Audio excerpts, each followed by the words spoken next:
Coucou tout le monde, j'espère que vous allez bien. Aujourd'hui on se retrouve pour une nouvelle recette de kefta et légumes qu'on dispose soigneusement dans un plat et on cuit le tout au four. Alors pour cette recette, il vous faudra de la viande hachée mélangée à un oignon, du persil, de la coriandre, du sel, du poivre, du paprika, du curcuma et du cumin.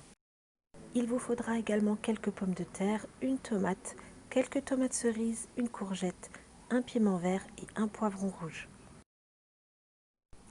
Il faudra aussi préparer une petite sauce avec du concentré de poivron, du concentré de tomate, du sel, du poivre et de l'eau chaude. Alors pour le déroulé de la recette, c'est très simple. Après avoir formé les kefta et découpé les légumes en rondelles, on vient les disposer en alternance dans un plat qui va au four avec un petit peu d'huile d'olive. J'ai commencé par les pommes de terre, les courgettes et la kefta. Et ensuite, j'ai disposé un petit peu partout mes tranches de tomates.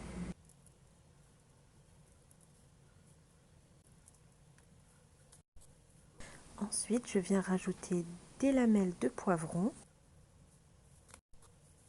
Je rajoute les tomates cerises coupées en deux et le piment vert coupé en rondelles.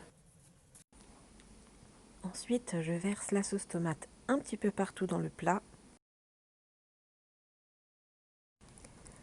Je couvre le plat avec un papier cuisson que j'ai légèrement humidifié.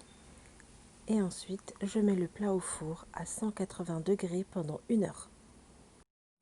Et voilà, le plat de kefta et légumes est prêt. Ça sent super bon dans ma cuisine. Je l'ai servi avec du riz pilaf. Si cette recette vous intéresse, poursuivez la vidéo. Alors pour la recette du riz pilaf, c'est très simple. On vient faire dorer des langues d'oiseau dans une poêle généreusement beurrée. On y ajoute du riz préalablement rincé de son amidon. On mélange bien.